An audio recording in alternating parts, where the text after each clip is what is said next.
Bismillahirrahmanirrahim. Assalamualaikum warahmatullahi wabarakatuh.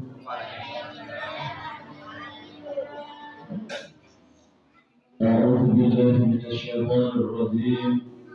Bismillahirrahmanirrahim. Alhamdulillahi rabbil alamin. Wa bihi nasta'inu ala umuri dunya waddin. Wassalatu wassalamu ala asyrafil anbiya'i wal mursalin sayyidina wa maulana Muhammadin sallallahu alaihi wasallam wa ala alihi wa ashabihi ajma'in. Asyhadu an la ilaha illallah wahdahu la syarika lah wa asyhadu anna Muhammadan abduhu wa rasuluhu wa la nabiyya ba'dahu. Rabbi shrah li sadri wa yassir li amri wahlul 'uqdatam min lisani yafqahu qawli. Amma ba'du. Ya ayyuhal hadirun ittaqullaha haqqa tuqatih wa la tamutunna illa wa antum muslimun. Wa qala aydan ya ayyuhalladzina amanu kutiba alaykumus siyam kama kutiba 'alal ladzina min qablikum la'allakum tattaqun. Shadaqallahul 'azim. Al-ayat. Sedaya para bapak, para ibu, kaum muslimin wal muslimat, shaimin was shaimat, jamaah pengawasan buka bersama kultum Ramadan rahimakumullah, amin ya rabbal alamin. Wabil khusus Jumatan Bapak Yesus Nyoto, Ketua PKM Mawadilah sebagai kesekuan yang kami hormati Bapak Kiai Imam Syafi'i, Imam Masjid Baitul Hikmah yang dihormati Bapak Kiai Yusuf Al-Khalili, yang dihormati Bapak Kiai Rosi, Bapak Ustaz Nur, Bapak Ustaz Haji Abdul Syarifuddin dari PKM Baitul Sukri, yang dihormati Bapak Sukito, Ketua PKM Masjid Baitul Hikmah beserta jajarannya, yang dihormati Bapak Ustaz Dr. Budi, yang dihormati Bapak RT, Bapak RW, Bapak Kadus, sepuh kesepuhan maupun yang kami bersepuh adat yang dihormati ibu-ibu muslimah sedoyo dan santriwan santriwati dirinya Baitul Hikmah Asyuriyah yang berbahagia. Pertama dan yang paling utama, puji dan syukur monggo sareng kita sami panjataken dumateng asadalan Allah Subhanahu wa taala bi qaulina alhamdulillahi rabbil alamin. Saking kathah ipun nikmat ingkang sampun diparingaken dumateng kita sedaya, termasuk pada sore menjelang buka atau maghrib ini kita bisa berkumpul di Masjid Baitul Hikmah dalam keadaan sehat wal afiat. Amin. Dan mudah-mudahan dalam keadaan mendapat rahmat, ridho dan pahala dari Allah. Amin ya rabbal alamin. Hingga memberkati sallallahu alaihi wasallam rahmat hadimipun boten sanes boten supaya kita sedaya sami berusaha jangan sampai lupa, selalu kita sampaikan kepada manusia pilihan rahmatan lil alamin khatamil anbiya wal mursalin habibina wa nabiyina Muhammad sallallahu alaihi wasallam beserta keluarga setuju para sahabat-sahabatipun, tabi'in, dan seluruh para pendahuluipun, umatipun antos dumugi akhir zaman. Dan mudah-mudahan kita semuanya, wabil khusus yang sekarang berada di Masjid Baitul Hikmah, keluarga kita, muslimin muslimat dimanapun berada, yang selalu istiqomah dalam iman, istiqomah dalam keislaman dan ketakwaan. Mudah-mudahan kelak juga keluarga, guru-guru kita baik yang masih hidup atau yang sudah mendahului kita, para pejuang Islam semuanya, dan semua orang yang senantiasa istiqomah dalam ketakwaan, kelak di yaumil akhir mendapat syafaat umat. Amin ya rabbal alamin. Para bapak, para ibu yang hormati, kaum muslimin muslimat, sholimin wa sholimat, adik-adik semua yang berbahagia. Dalam kesempatan ini, alhamdulillah, niki putaran ingkang nomor 3, ya. Putaran ketiga kegiatan Kultum Ramadan dan buka bersama yang disponsori BKM Maudhu'illah CNS. Dan alhamdulillah pada kesempatan ini adik-adik banyak yang hadir, ya. Nah, jadi ini materinya pakai campuran. Jadi materi ingkang kula aturaken khusus adik-adik, ya, santriwan santriwati tolong perhatikan baik-baik. Nah, nanti yang saya sampaikan ingkang kula aturaken dengarkan baik-baik. Nanti ada kuis. Nah, ini ada kuisnya sudah disiapkan untuk bagi yang bisa menjawab kuis atau pertanyaan. Ada sponsor, ya. Ada amplopnya. Nah, ini untuk bapak-bapak juga nanti ada ibu-ibu pertanyaan. Insyaallah. Oleh karena itu, monggo niat, ya, niat saran-saran thalabul ilmi, golek ilmu, niat golek ilmu ben ngerti. Nah, sebab kalau kita tahu, insya Allah kita paham dan dimengerti, dipahami, dan yang penting adalah diamalkan. Monggo saran-saran diperhatikan di tinggal setunggal awal. Nantikanipun Imam Al-Ghazali ini terkait masalah ngerti ilmu utawi tahu, ya. Menurut beliau Imam Al-Ghazali membagi golongan manusia, Allah kutip ini betul, bahwasanya Imam Ghazali membagi manusia menjadi 4 golongan terkait masalah ilmu atau pengetahuan. Ada berapa tadi? 4. Pinter. Berarti dia memberi jawab. Ada berapa menurut Imam Ghazali? Ada 4. Sing cepat, sing tepat. Nah, di Indonesia. Tingkat pertama, rajulun yadri wa yadri annahu yadri. Wah, angel, ya. Kalau bapak mengatakan angel ini bahasanya gitu. Sing pertama adalah seorang yang tahu, yang berilmu, dan dia tahu akan ilmunya. Orang yang tahu dan tahu bahwa dia punya ilmu. Nah, ini orang yang paling baik. Yadri wa yadri annahu yadri. Orang yang tahu dan dia tahu bahwa dia tak tahu. Jadi orang yang berilmu dia tahu akan ilmunya. Ini orang-orang golongan yang terbaik. Jadi mudah-mudahan di sini proses anak-anak semuanya menjadi golongan yang pertama. Amin. Dia orang yang berilmu dan dia menyadari bahwa dia punya ilmu, maka dia akan menyampaikan ilmunya. Kata Rasulullah, "Balighul anil walau ayat." Sampaikan daripadaku walaupun satu ayat. Sing bisa bismillah, marai bismillah.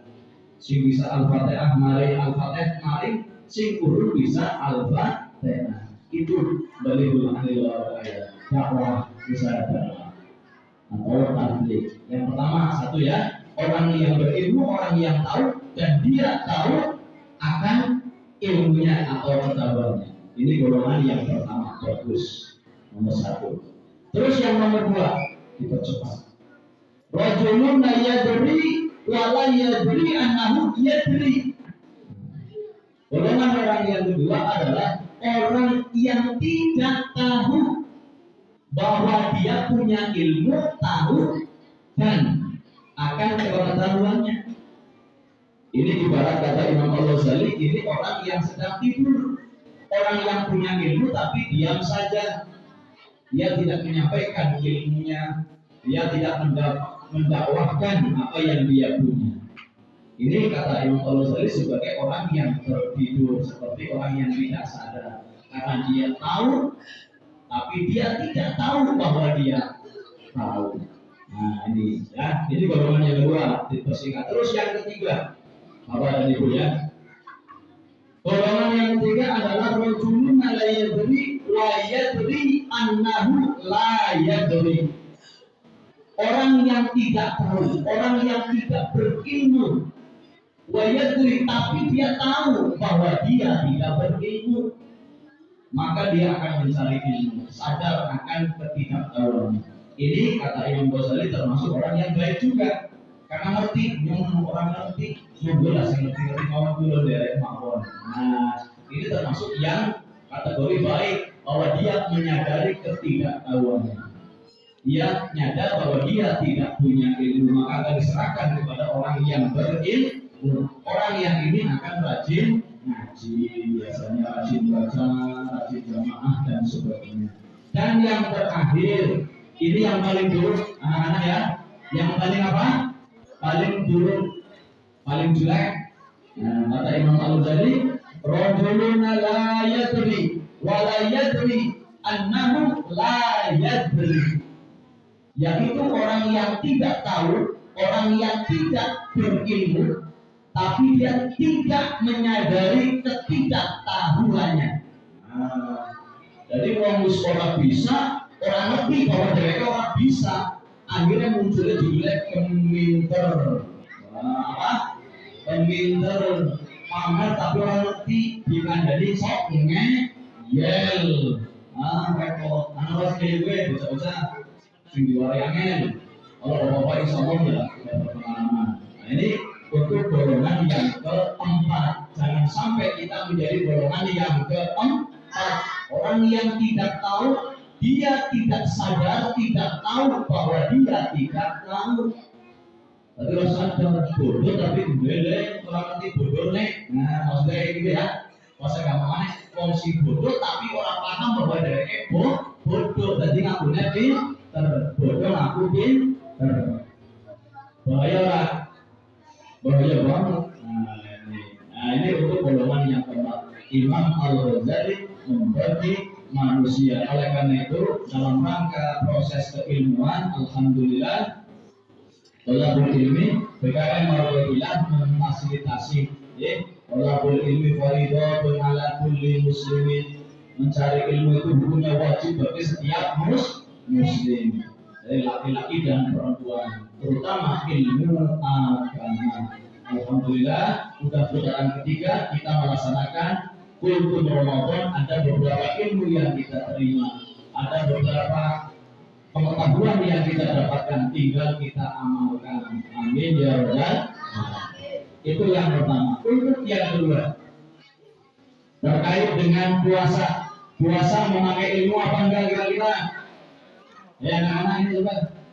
Ibu-ibu puasa ngambil ilmu datang bu. Puasa di ngambil ilmu. Kan berpuasa ngambil ilmu yang apa ya? Repot. Terus ini masih terkait Imam Al-Ghazali. Nah ini kemarin belum disampaikan. Menurut beliau ada 3 tingkatan puasa. Ini sering dibahas. Tapi kalau ini alhamdulillah tidak disampaikan dan masjid Baitul Sukri dan masjid Baitul Musola Baitul Muslimin. Jadi ada tingkatan golongan puasa. Kita masuk tingkatan yang keberapa? Satu lagi. Juga masing-masing monggo bapak ibunya adik-adik kita masuk kelas berapa? Imam Ghazali, Imam Al-Ghazali rahimahullah membagi golongan puasa, orang-orang yang berpuasa ada tingkatannya. Ada 3 tingkatan. Dalam kitab tadi yang dulu-dulunya dijelaskan golongan yang pertama, tingkatan yang pertama atau kelas yang pertama, shawamul awam. Puasa orang awam. Puasanya orang yang biasa.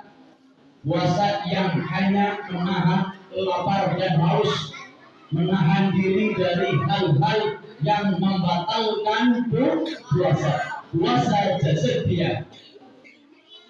Sampun bisa nopo ada modelnya. Ada putri bisa puasa urung. Tong bulan sampai tong bulan dari imsak setelah sebelum subuh sampai dengan maghrib udah bisa ya. Si penting ajak makan, ajak minum disengaja. Jangan melaksanakan hal-hal yang bisa membatalkan puasa. Puasa yang seperti ini kata Imam Al-Ghazali termasuk tingkatan yang pertama. Lumayan, alhamdulillah, kubur kewajiban. Tingkatan yang kedua, shaumul khawas, puasa khusus. Puasa di samping menahan diri dari hal yang membatalkan puasa, juga puasa bisa menahan diri hal-hal yang membatalkan pahalanya puasa. Satu tingkat lebih tinggi, satu tingkat lebih tinggi. Ini Bapak dan Ibu mudah-mudahan sudah sampai derajat puasa yang kedua. Amin. Oleh karena itu ada sebuah hadis singkat yang kula riyin sewu almarhum Mbah Haji Jawair Habibi biasanya setiap Jumat nyampaikan 5 perkara kang bisa ngurangi ganjarane wong kang puasa, langsung dengan bahasa Jawanya. Ngerti orang Jawa? Anak pelajaran bahasa Jawa kok. 5 perkara sing batalaken rusak ganjarane wong kang puasa. Kalau dalam bahasa Arabnya konsatu masalah ini. Nomor 1 koroh. Nomor 2 adu-adu. Nomor 3 ngrasani. Nomor 4 supaya goro. Nomor 5 ningali kelawan syahwat. 5 perkara sing ngilangi ganjarane ngrusak ganjarane wong sing puasa. Nomor 1 apa? Goro. Nomor 2 gibah ngerumpi. Gibah ngerumpi. Ngerti ngerumpi adik-adik? Bapak-bapak apa ngerumpi gitu?